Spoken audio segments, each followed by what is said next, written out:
Hello, Alexis Smith here. In today's video, I will be discussing substance abuse.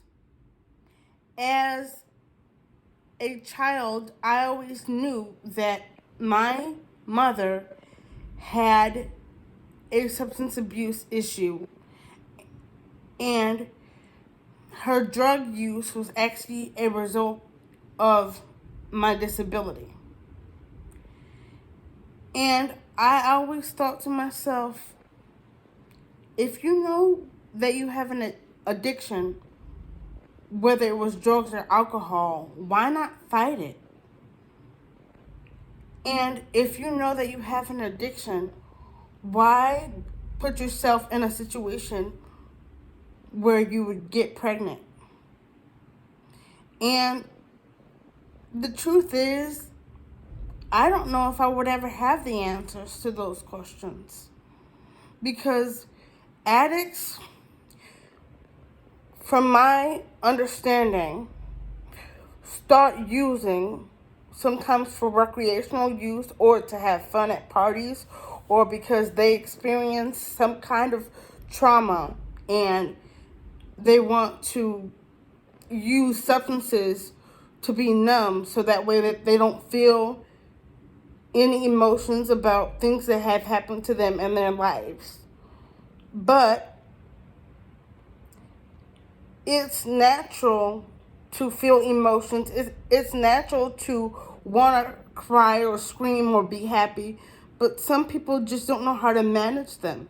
So they suppress it as long as possible.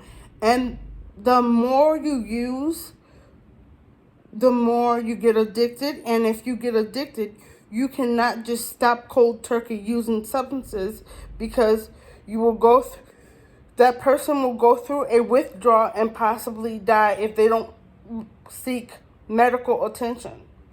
So my advice, if you know that a loved one or a friend is using substances,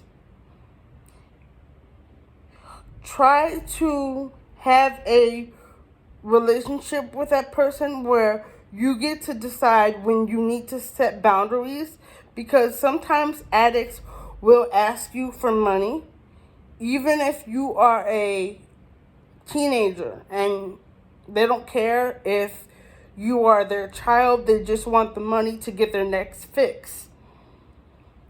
So I'm not saying always cut an addict off, but sometimes you have to make that decision if that is necessary. But if you don't need to cut the addict completely off, maybe you guys could get together for lunch or dinner if you don't live with that person. But if you live with that person, it is harder to say no to what they're asking for when it comes to money. And I would like to say that if you are a person who has also experienced